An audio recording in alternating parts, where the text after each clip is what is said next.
Down here, Vagabond Buddha. I'm in Nha Trang, Vietnam. Just finished my run. The sun is up. It's probably 5 degrees above the islands off of Nha Trang. The Vietnamese people love sunrise. If I get a chance, I'll come out and film it for you. But they lay at the water's edge as the water breaks, and they put sand. They like wrap sand around themselves and get into like a little cocoon, maybe like you did when you were a kid with your family. Someone would lay down and you'd bury them in sand. But they do it right at the edge. And I don't know how they would talk about it, but I suspect it's their way of connecting with the earth, connecting with the water and the sand, and being one, if you will, one with the all.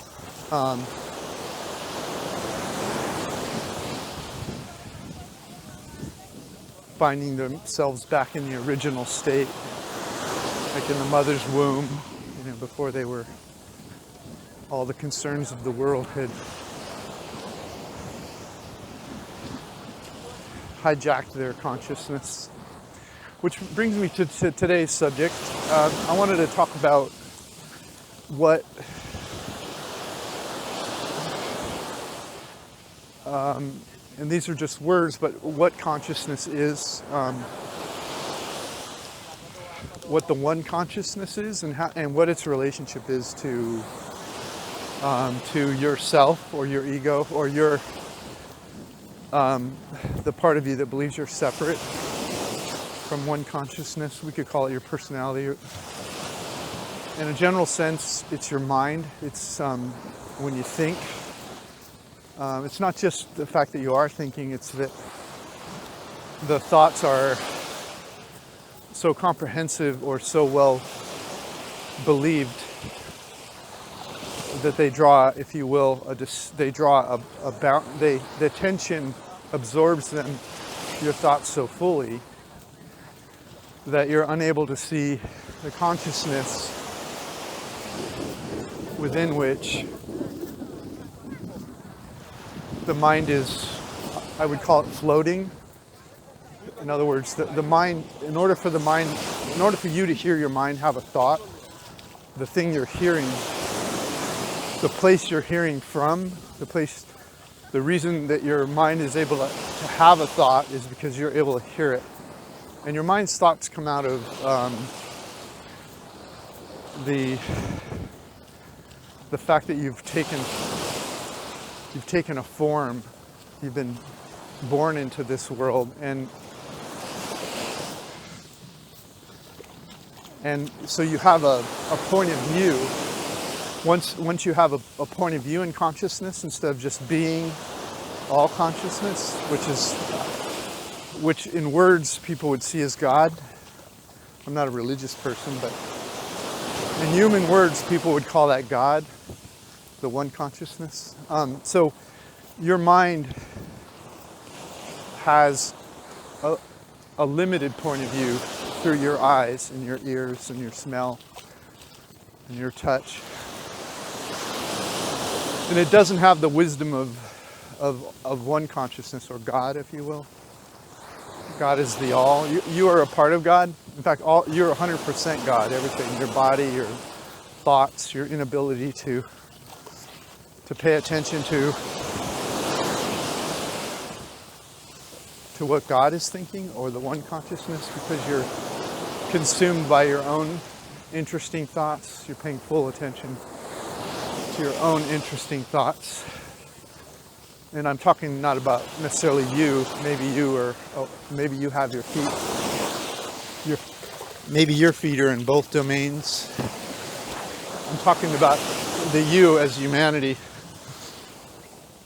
So we're born and we get a point of view, and we gather information from our point of view, and we imagine a personality into existence, and over time we accept it, and it starts to say things that we believe in and find interesting, some of which we've been taught by others, some of which we've come up with on our own. And we become a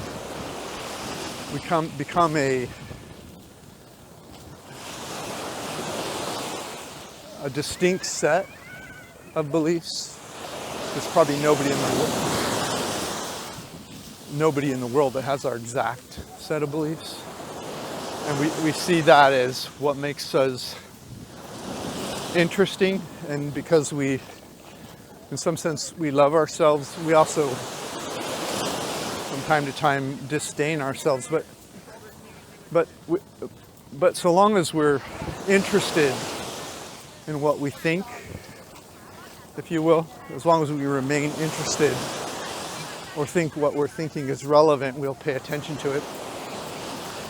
And so what is for someone like that, which is all people, some eventually transcend while they're alive. We all transcend when we die because we lose our point of view and we become consciousness in both physical and actually spiritual and physical, and all this idea that there's different forms doesn't seem real to me. But when we lose our point of view, we go back to God, if you will. We don't really go back because we're already 100% God. What we lose is our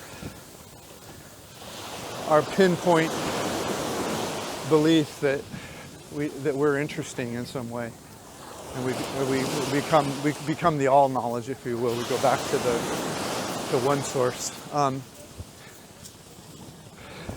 But it's an interesting idea, and it's been happening for thousands of years. Even Buddha was trying to learn something that others said they had experienced. And so, but no matter how far back you go and find a guru, you'll find there were gurus before them that are trying to help others get to this place of really what it is listening. It's a place of listening that's not consumed by paying attention to your thoughts, but to if you will, all thoughts, or to thought, maybe is a better way to say it, or one consciousness. So there's this, if you will, you're floating in this ocean of consciousness. It goes through your body in all directions, and it's in everything. God is in everything. If you're religious, God is in everything. If you're a physicist, energy is in everything, and it's a defining sort of energy, and that's only proven by the fact that you can distinguish visually between things, when you can distinguish between sounds. So it's a defining energy of some sort. It operates according to principles, which if you're religious you would say is the Ten Commandments, or this God's laws or that God's laws. If you're a scientist, you would say that the physical world seems to be following certain rules. But I want to talk about something very specific about it, and that's what is the difference between a personality and the one source consciousness. What is the difference between a personality consciousness and a one source consciousness? And this is the fundamental question that gurus are trying to help you see. What's the difference between you thinking and you experiencing the one consciousness thought in your everyday life? What is the difference between you speaking and you experiencing the thoughts of God, if you will? What's the difference between you being able to listen to yourself as it thinks, and you being able to enjoy the freedom of listening to God think? or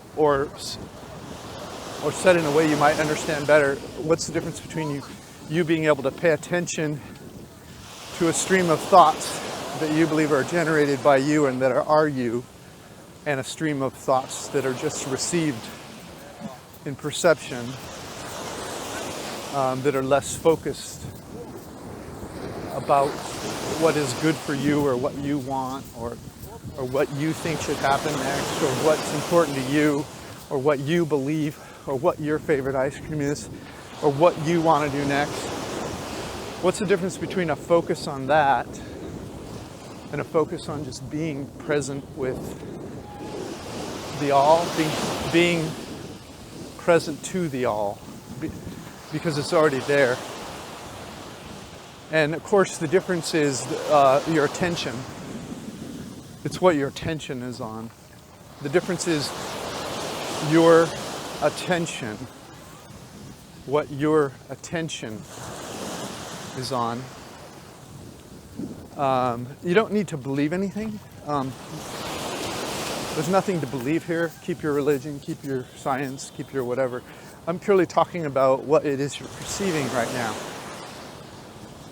Are you listening to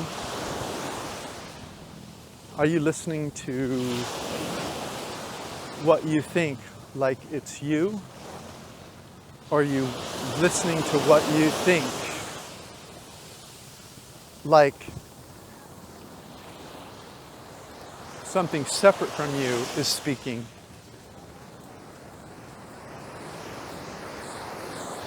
Are you listening to your mind when it asks a question, or when it says what it wants, or when it explains anything, or thinks anything, or wants anything, or needs anything, or wants something to change? Are you listening to it as if it's you that had the thought? Or are you listening to the thought as if, oh, the mind just thought that. The mind just thought that. And then it floats away.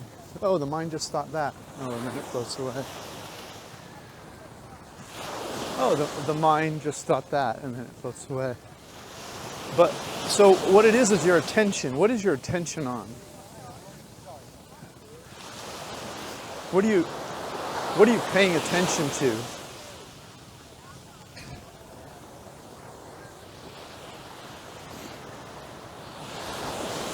That's the difference. And you'll hear when in, I don't know, I'll call them meetings because you might not know the terminology in various in various countries. You can go to meetings where there's somebody at the front of the room who has some description of a place that involves a experiential way of being. They call it awareness, or they can call it power of now. They can call it the end of human suffering.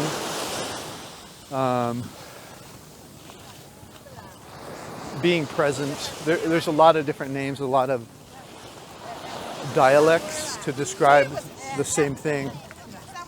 And so and there'll be someone at the front of the room sometimes in some of these sort of organizations, and someone will say to them, I need help. What they're basically saying is, I need help. I need to be able to listen to God instead of myself. I need to be able to be present instead of, how do I give up this pain my mind creates by thinking all the time? And it's interesting because the mind the thing that's asking that question, how do I stop myself from thinking so much?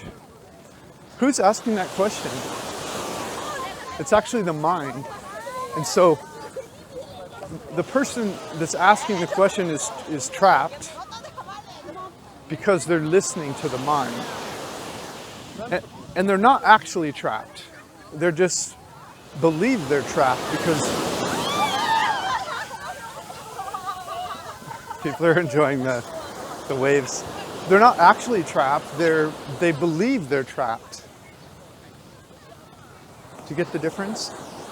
Based on what they're paying attention to.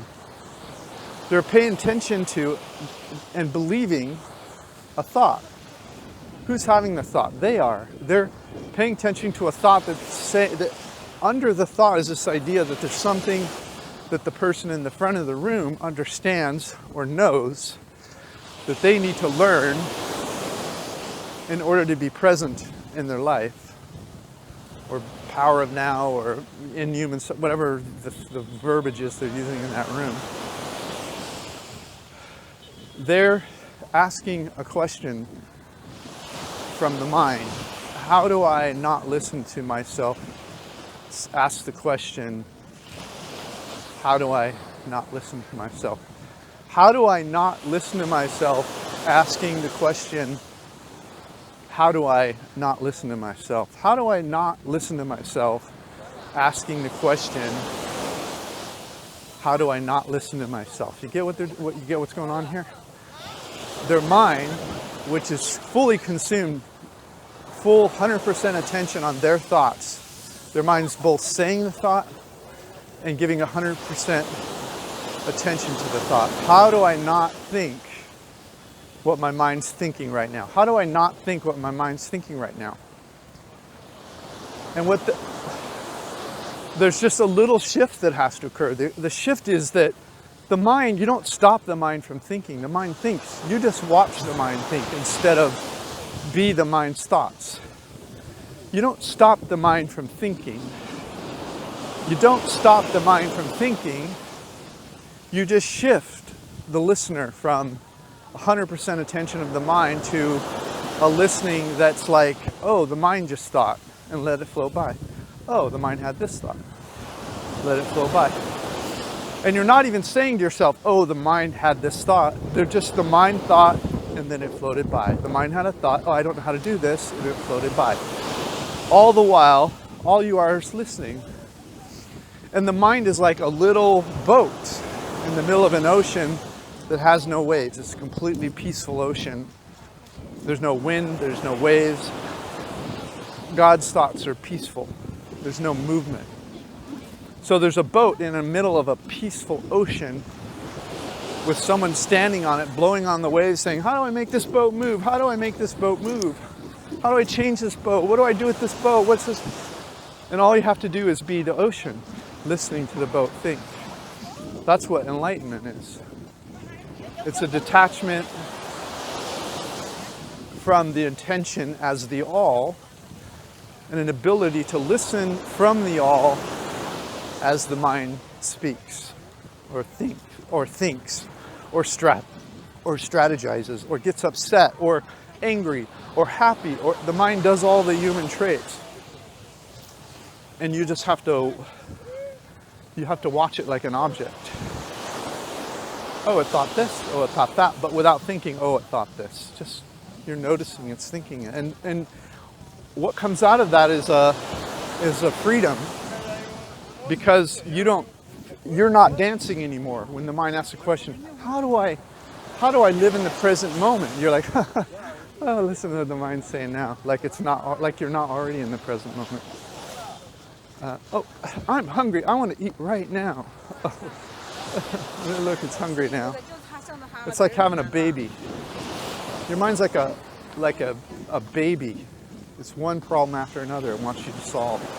One concern after another. No. What's interesting about it is there's a compassion.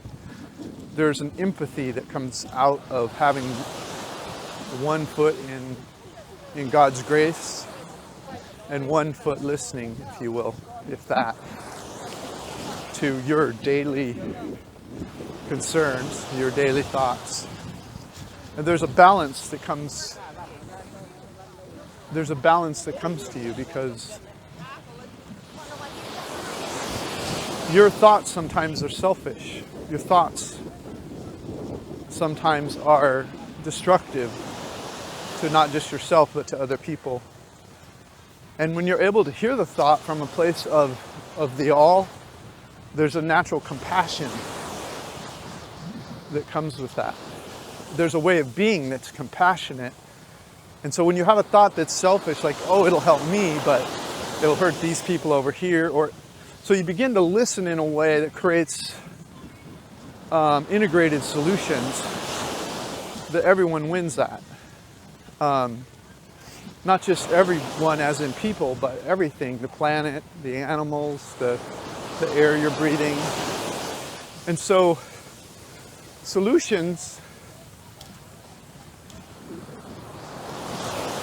a humanity that has one foot in consciousness of God's consciousness and one foot in selfishness is an interesting kind of society, because it will create solutions that empower individuals in a meaningful way, and at the same time those same solutions will be consistent with us sharing the planet in a meaningful way with the other creatures that are on here, not just other people from other countries, but animals and our air and our water and our oceans, and so it not only saves ourselves, but it's a way of being that saves the world, if you will. And it's just automatic. It's not like if you're enlightened, you're good. It's just how you listen. You listen for solutions now. Instead of trying to create a solution out of the mind and realizing, oh, it's not perfect, but let's just throw it together. You're listening for solutions that are, if you will, holistic. Anyway, those are my thoughts for today. Thanks for listening. Stay on a Vagabond Buddha.